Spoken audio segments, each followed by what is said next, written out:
Hi, everyone, and welcome to this episode of Foundry Fireside. My name is Lori from the Foundry Communications team, and today I will be chatting with one of the Foundry's postdocs, Katherine Sytwu. Katherine works with Mary Scott in the Foundry's National Center for Electron Microscopy, and her research is focused on machine learning for analyzing in situ electron microscopy data. Welcome, Katherine. Hi, Lori. Thanks for having me.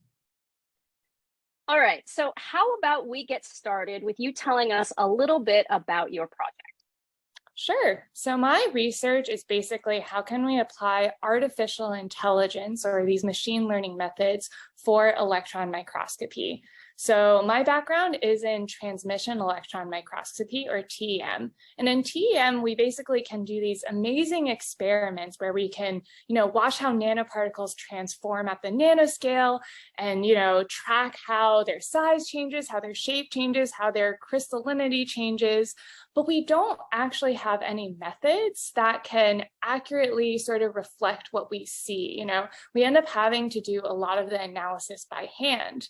But on the other side, if we look to, let's say, CS, they've been developing these like powerful image analysis algorithms. Probably heard of many of the applications like in self-driving cars or so, where they can take an image and then they can be like, oh, that's a person, don't hit them. And so if they can really create these algorithms that can do something that complicated, we were thinking, well, then we can probably also use those algorithms to do stuff that's a little bit simpler, right? Like take an electron microscopy image and tell me just where is the nanoparticle? What is its size? What is its shape? And so what I've been working on is basically how can we take those algorithms and adapt them for our electron microscopy images, because our microscopy images are just slightly different, right? The images just look a little bit different. And so we need to think about, number one, how do we change maybe the mathematical framework or, the basis that we use in order to, properly account for the different characteristics of our TEM data, but also we want to understand under what conditions these algorithms sort of work and can go beyond sort of this proof of concept, like cool thing that we can do, to something that we can actually use in our everyday image analysis. Wow, that's really interesting. So what I think you're saying then is that the type of data you use to train a neural network will affect how well it performs on other data sets. Is that right? Yeah, that's exactly how it works. These algorithms are actually extremely data driven, and pretty much any biases or anything that you have in the data that you give it to, train it to tell it like, oh, learn this sort of pattern will then affect, its later outcomes and predictions. So for example, in maybe the larger news area, you might have heard of how there are machine learning algorithms that are coming out that are perhaps racist or sexist, but it's not necessarily the algorithms that are that way, it's that we have those biases within the data set. And so what we want to know is what sort of biases are in our data set and how does that affect how the analysis that comes out. So for instance, one thing I found is that when we train on images that are maybe extremely noisy, or it's very hard to tell if there is a nanoparticle in there, if we train on those types of data sets, and then we ask the algorithm to sort of predict on images that are much cleaner or where the nanoparticle is like, it's very obvious, it's right there, what the network does is that it actually predicts that the nanoparticles are smaller than they actually are. And so understanding how the data that we use to train the network can then affect its later scientific analysis is really important. Wow, that's really cool. What is the hope for the outcome of your research? Yeah, so the hope is that we can develop these sort of guidelines and best practices for anyone in electron microscopy that really wants to use these AI techniques. Because the idea is that if we can develop these automated methods for analysis, then as scientists, we no longer have to do the really tedious task of, analyzing the data that by visually we can already tell what it is, but we need quantitative numbers to sort of back that up. And so the idea is that we can develop these algorithms that other scientists can use, or even help them figure out how best to implement it on their own. That's really great. I mean, it sounds like your work is going to be really impactful, especially as science moves towards larger and larger data sets, basically in every field of science. So how did you get into this area of research?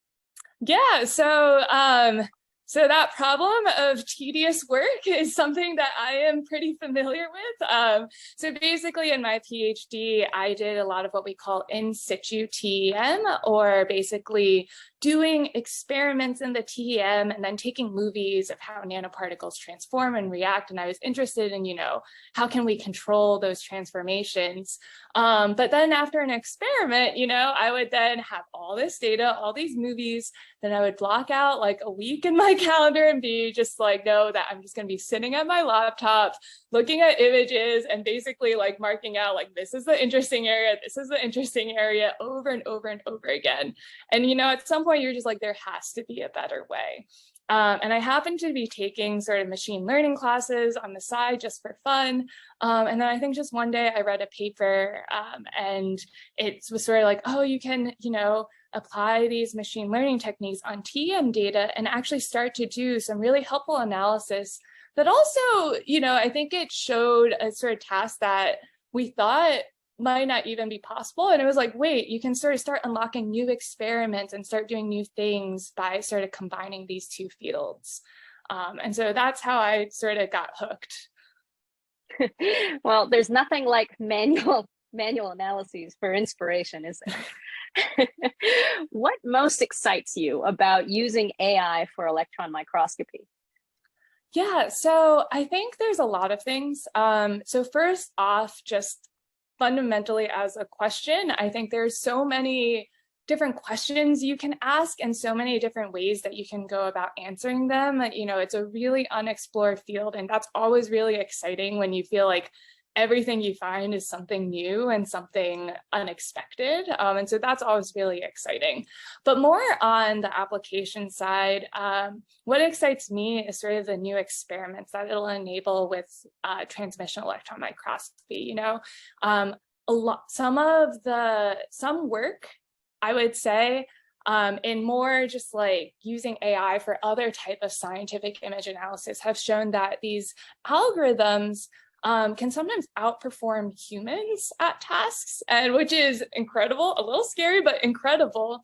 But that sort of points towards we might be able to start doing experiments that previously we thought weren't possible, either because we had a really hard time, analyzing it by eye, or maybe we just thought like, oh, this is such a large data set, there's no way we're ever going to be able to, use all this data. And so it really opens up the possibilities.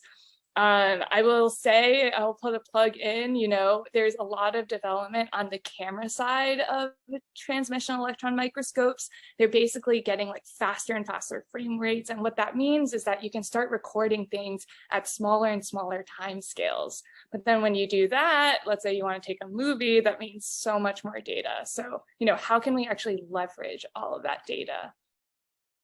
That is super cool. And I'm pretty sure the plug you were making is to the 4D camera at NSAM that can take pictures at basically 87,000 frames per second. A huge amount of data. I can only imagine an attempt at trying to look at that by hand, which would probably be impossible.